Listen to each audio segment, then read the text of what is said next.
Asistimos a un momento histórico sin precedentes. Las NTIC, nuevas tecnologías de la comunicación y la información, han incursionado en cada sector de la actividad humana. La ciencia, los deportes, la industria, la salud y la educación no han sido la excepción. Conceptos como e-learning, diseño tecnopedagógico y objetos virtuales de aprendizaje han permeado cada vez más el ámbito educativo. No obstante, al construir este tipo de recursos o entornos virtuales, a menudo se incurren graves errores, como no considerar suficientemente la complejidad entre TIC y educación, o centrar esta discusión netamente en factores tecnológicos antes que en los aspectos educativos. Para evitar este tipo de falencias, es necesario reconocer la complejidad de los procesos de enseñanza y aprendizaje en los entornos virtuales. A continuación veremos cómo, desde una perspectiva constructivista y sociocultural, se conciben este tipo de procesos.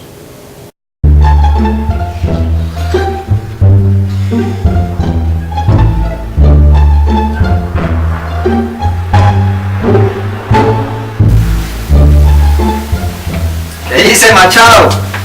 No, ¿Qué le pasa, nea? ¿Por qué tan preocupado? no, Pipe, que estoy leyendo un texto de materia hoy, y no entiendo nada. No mande el correo al profe y punto. ¿Y cómo? ¿Cómo que cómo? Le escribo un correo, el profe le contesta y el profe no soluciona. No, es que la plataforma no me deja escribirle al profesor. Que la plataforma no le escribe al profesor. Y entonces si tiene una duda, una pregunta, cualquier estudiante, ¿qué pasa ahí? No, parce, ¿no será que ellos piensan que uno nunca tiene que preguntarle nada a ellos? No, Machado, me lo están estumbando, niño. Las plataformas educativas tienen que tener una forma de uno comunicarse con el profesor, porque si no, ¿cómo pase?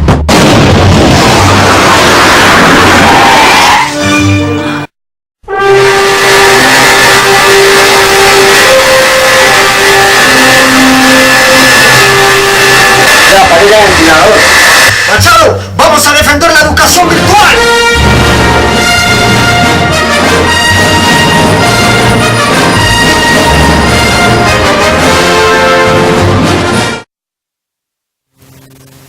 Caracterizar el aprendizaje en entornos virtuales como constructivista implica reconocer que el estudiante no hace una copia del contenido del aprendizaje propuesto, sino una reconstrucción del mismo, en función y a partir de su estructura cognitiva, capacidades cognitivas básicas, conocimiento específico de dominio, estrategias de aprendizaje, capacidades metacognitivas y de autorregulación, factores afectivos, motivacionales, expectativas y metas. Esto significa que se debe distinguir entre la estructura lógica y la estructura psicológica de un contenido de aprendizaje. La estructura lógica remite a la organización interna del material en sí y se puede considerar estable en todos los contextos, en todas las situaciones y para todos los aprendices. La estructura psicológica, por su parte, remite a la organización de dicho material para un estudiante en concreto y depende de lo que el educando aporta en cada momento del proceso de aprendizaje. Es por esto que el estudiante, para lograr atribuir significado a los materiales que debe aprender, necesita que haya: primero, significatividad lógica, relacionada con la estructura y la organización interna de cada material. Segundo, significatividad psicológica, es decir, que el estudiante tenga elementos en su estructura cognitiva que pueda relacionar de manera profunda y significativa con el contenido. Igualmente, todo lo que el estudiante construye alrededor del contenido de aprendizaje contiene dos tipos de representaciones. Primero, representaciones sobre el significado del contenido a aprender. Segundo, representaciones sobre el sentido que para él tiene aprender dicho contenido, así como sobre los motivos que tiene para aprenderlo, las necesidades que el aprendizaje cubre y las consecuencias de aprender. La cuestión central aquí es que mientras la significatividad lógica se puede garantizar por medio del diseño del material, en buena medida con independencia de las características concretas de cada estudiante, la significatividad psicológica solo se puede asegurar a partir de ayudas continuas durante el proceso de aprendizaje, que permitan la adaptación paulatina de los materiales a los estudiantes en concreto que deben aprenderlos. Igualmente, ni el sentido ni el significado construido por el estudiante están determinados por el material de estudio ni el diseño de este, sino que se construyen de manera contextual, situada y dinámica, es decir, a partir de lo que el estudiante va aportando en cada momento del proceso de aprendizaje. No lo esperaba de ti. ¿Cómo pudiste engañarme con una cosa tan grande? Estoy cansado de no poder ayudar a mis estudiantes. Estoy cansado de ese chat que nunca funciona. Deben estar solos, deprimidos, sin entender los documentos. Ni siquiera tienen un foro para conversar entre ellos. Eso no lo aguanto más. Voy a encontrar al diseñador de este curso. Me va a oír, me va a oír. Que exista una actividad mental constructiva por parte del estudiante no asegura que necesariamente éste construya de manera óptima el significado y sentido de los contenidos de aprendizaje.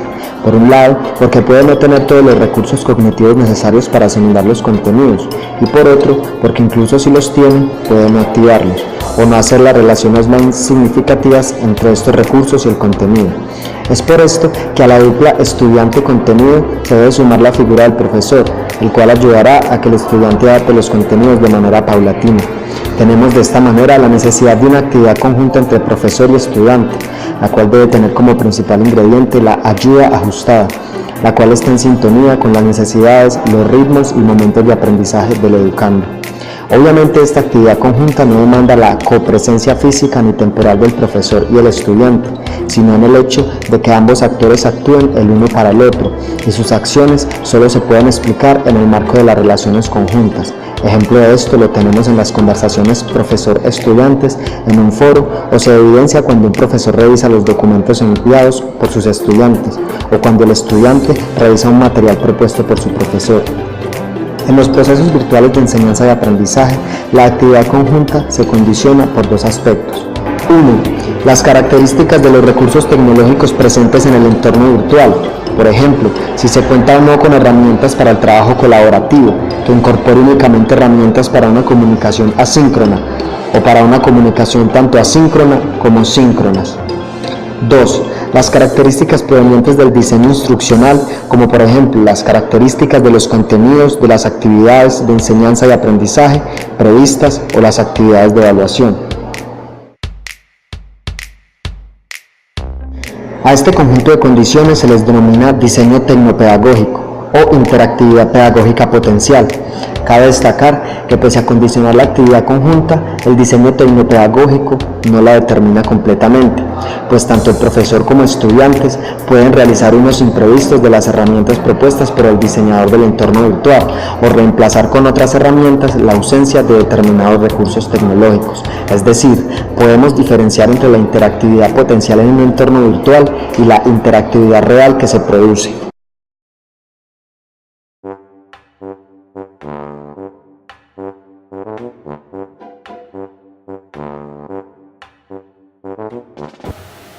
Un testigo por acá, le cambio el color a la letra, le pongo un diseñito más grande allí, mucho mejor.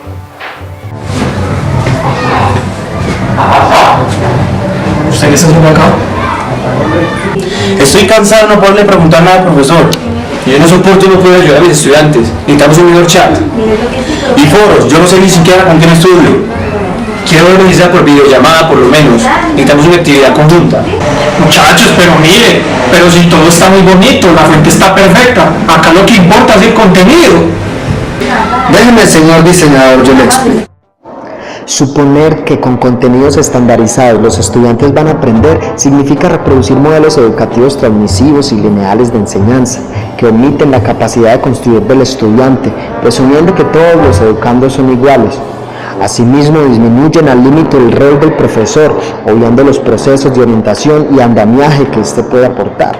Por eso el rol de un diseñador debe ser apostar por un modelo de entornos virtuales y objetivos virtuales de aprendizaje que no se centre solo en la elaboración de contenidos estandarizados, sino que preste atención a la creación de condiciones que promueven la actividad mediante la incorporación de herramientas tecnológicas que apliquen la presencia del docente, recordando es que en esa ayuda ajustada, donde se concreta el uso real de los contenidos y materiales y por ende se decide lo que los estudiantes pueden aprender. Es decir, podemos diferenciar entre la interactividad potencial en el entorno virtual y la interactividad real que se produce. ¿Me entiende, señor diseñador? Ah, ok, ya entiendo. De ahora en adelante me preocuparé más por ustedes, los estudiantes y los profesores, que al fin y al cabo ustedes son los que van a utilizar el medio. La calidad de un entorno virtual de enseñanza y aprendizaje no está tanto en las herramientas tecnológicas de que disponen, ni en los contenidos que plantean, ni materiales de que disponen, sino en la forma como estas tecnologías, materiales y contenidos se combinan para propiciar al estudiante una evaluación conjunta y una ayuda ajustada por parte del profesor al educando. La incorporación de las TIC a los procesos de enseñanza y aprendizaje, si bien ofrecen posibilidades de innovación y mejora, no garantiza por sí sola la calidad educativa. Incluso, de ser mal usadas, pueden llegar a reproducir modelos educativos dominantes en lugar de modificarlos. La incorporación de las TIC a la educación debe estar acompañada de un proceso de reflexión pedagógica, si no, así no es.